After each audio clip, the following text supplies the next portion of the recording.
አንድ ሰው ምርመራው ኖርማል ስለሆነ ብቻ ጤነኛ ነው፣ ምንም አይነት ህመም የለበትም ማለት አይደለም። አንዳንድ ጊዜ ታካሚዎች ወደ ሐኪም ቤት ከሄዱ በኋላ ሐኪሙ ከመረመራቸው በኋላ ላቦራቶሪ እንዲሁም ሌሎች ምርመራ ካረገላቸው በኋላ መጨረሻ ላይ የታመሙትን ህመም ይናገርና መድኃኒት ይሰጣቸዋል ወይም ደግሞ የሚያስፈልገውን ሕክምና ያደርግላቸዋል ማለት ነው። አንዳንድ ጊዜ ግን ምን ያጋጥማል? አንዳንድ ታካሚዎች እኔ እንደዚህ እያመመኝ፣ እኔ እንደዚህ እየታመምኩ ከራሴ ጀምሮ እስከ እግሬ ድረስ ከባድ ህመም እያመመኝ ወይም ደግሞ ከባድ ህመም እየተሰማኝ ሐኪሙ ግን ምንም አይነት በሽታ የለብሽም አለኝ ይላሉ ማለት ነው። ዛሬ ምን ገጠመኝ መሰላችሁ? አንድ ታካሚ ሆስፒታል ሄዶ ታክሞ ነበረ፣ ሕክምና አግኝቶ ነበረ፣ ምርመራም አድርጎ ነበረ። አልትራሳውንድ፣ የደም ምርመራዎች እና ሌሎች ምርመራዎች ከተደረገላቸው በኋላ ሐኪሙ አከምን ብሎ ይናገራሉ ማለት ነው። ከዛም በኋላ መጨረሻ ላይ ምንም አይነት ህመም የለብሽም ስላለኝ እንድታዩኝ እንደገና እንድትመረምሩኝና ምን እንዳመመኝ እንድትነግሩኝ ነው የመጣሁት ብሎ ነው ማለት ነው ወደ ሕክምና የመጡት ማለት ነው። ስለዚህ ዛሬ በዚህ ቪዲዮ ምን እናያለን? አንድ ሐኪም አንድን ታካሚ ሲያክም ምንም አይነት ህመም የለብሽም ብሎ መናገር ይችላል ወይ? ወይም ደግሞ ምን ሲሆን ነው እንደዛ ብሎ የሚናገረው የሚለውን አብረን እናያለን ማለት ነው። ይህንን ቪዲዮ እስከ መጨረሻ እንድትከታተሉ ጋብዛችኋለሁ፣ በጣም ጠቃሚ ስለሆነ ማለት ነው። እንዲሁም ይሄንን የዩቲዩብ ፔጅ አካውንት ሰብስክራይብ፣ ላይክ፣ ሼር እንድታደርጉልኝ በትህትና እጠይቃችኋለሁ። እኔ ዶክተር ደሳለኝ ነኝ፣ የቀዶ ህክምና ስፔሻሊስት ሐኪም። እንግዲህ አንድን ታካሚ መጀመሪያ ሐኪሙ በአፍ ምንድነው ያመመክ፣ ምንድነው የሚሰማክ፣ ምን አይነት የህመም ስሜት አለክ ብሎ ይጠይቀዋል። ከዛም በኋላ በጠየቀው መሰረት ታካሚው በተናገረው መሰረት ደግሞ አካላዊ ምርመራ የሚባል አለ። ይህም ደግሞ በእጅ በመንካት በመዳሰስ እንዲሁም ደግሞ በስቴቶስኮፕ በማዳመጥ የሚደረጉ ምርመራዎች አሉ ማለት ነው።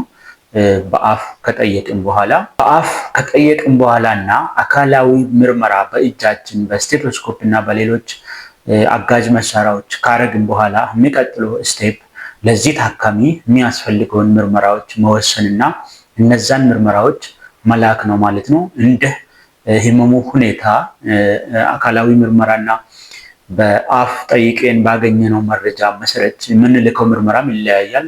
ለአንዳንድ ሰው የደም ምርመራ ብቻ ሊሆን ይችላል። የሰገራ ምርመራ፣ ሽንት ምርመራ፣ አልትራሳውንድ፣ ሲቲ ስካን እስከ ኤምአርአይ እና ሌሎች ምርመራዎች ድረስ ሊላኩ ይችላሉ ማለት ነው። ምርመራዎች እንደ ህመሙ ሁኔታና እንደ ታካሚው አይነት።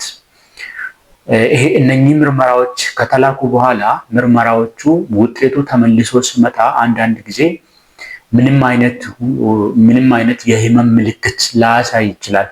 ደሙ ኖርማል ሊሆን ይችላል፣ አልትራሳውንዱ ኖርማል ሊሆን ይችላል።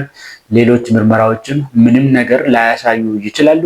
ታካሚያችን ግን አሞኛል ብሎ ነው ማለት ነው ወደ ሆስፒታል የመጣው፣ ወይም ደግሞ የህመም ስሜት ስላለው ስለተሰማው ነው ማለት ነው ወደ ሆስፒታል የመጣው። ስለዚህ የአንድ ሰው ምርመራ ኖርማል ነው ስላለ፣ የሽንት ምርመራ ላይ ምንም ስለሌለ፣ የደም ምርመራ ላይ ምንም ስላልተገኘ፣ እንዲሁም የአልትራሳውንድ ምርመራ ላይ ውጤቱ ኖርማል ነው ምንም የለውም ስለምል ብቻ ያ ታካሚ ምንም አላመመውም ወይም ደግሞ ምንም ህመም የለበትም ማለት አይደለም ማለት ነው። ማንኛውም ሐኪም ለአንድ ታካሚ ምንም አይነት ህመም የለብህም አይልም። ይሄ መረጃ ወይም ደግሞ ይሄ ቪዲዮ ለጤና ባለሙያዎችም ጭምር ነው ማለት ነው። ስለዚህ ምርመራ ላይ ምንም ስለሌለ ብቻ አንድ ታካሚ ምንም የለበትም ብለን መናገር አንችልም፣ የለብንም ማለት ነው። ምክንያቱም የኛ ምርመራ የሚያሳየው ሁሉንም ነገር አይደለም። ሰውነታችን ውስጥ አንዳንድ ነገሮችን ያሳያል። አንዳንድ ነገሮች በእኛ ምርመራ ላይታዩ ይችላሉ፣ ሊደበቁ ይችላሉ። ስለዚህ ምርመራዎች ፍጹም አይደሉም ማለት አንድ ሰው የታመመውን ህመም ሙሉ በሙሉ 100% ያሳያሉ ማለት አይደለም። ምርመራዎች በአፍ ከምንጠይቀው ወይም ደግሞ ታካሚው ከሚነግረን የህመም ምልክቶች ጋር እንዲሁም በእጃችን ዳስሰን ነክተን በምናየው ምርመራ ጋር አንድ ላይ ተደምሮ ነው የአንድን ሰው ህመም ወይም በሽታ ሊነግሩን የሚችሉት። ከዛ ውጭ ግን ምርመራው ብቻውን ወይም ደግሞ ምርመራው ብቻ ስለተሰራ ብቻውን ህመሙን ቁጭ አድርጎ ወይም ደግሞ ህመሙን ለብቻ ለይቶ ሊያሳይልን አይችልም ማለት ነው። ስለዚህ ምን እናደርጋለን እኛ ሐኪሞች አንድ ታካሚ የህመም ስሜት ካለው እሱ በነገረን መሰረት የሚያመው ከሆነ የሚሰማው ህመም ካለና ምርመራው ላይ ግን ምንም አይነት ነገር ካልተገኘ ከሌለ ኖርማል ከሆነ ያንን ታካሚ በአፍ በነገረን መሰረት ለምሳሌ በምልክቶቹ መሰረት አንዳንድ ጊዜ መድኃኒት ልናዝለት እንችላለን። መድኃኒት አዘንም ደግሞ ዝም ብለን አንተውም። ያንን ታካሚ እንከታተላለን፣ ክትትል እናደርግለታለን። በቀጠሮ ተመልሶ መጥቶ ማይሻለው ከሆነ እንድታይ በሌላ ጊዜ ሌላ ምርመራ እንዲያደርግ እንመክራለን ማለት ነው። ይሄም ደግሞ ተገቢ ነው። ምክንያቱም ምርመራዎች ፍጹም ስላልሆኑ ምርመራዎች የአንድን ሰው በሽታ ለብቻ ለይቶ ስለማያሳዩ ማለት ነው። ስለዚህ አንድ ሰው ምርመራው ኖርማል ስለሆነ ብቻ ጤነኛ ነው፣ ምንም አይነት ህመም የለበትም ማለት አይደለም ማለት ነው። አመሰግናለሁ።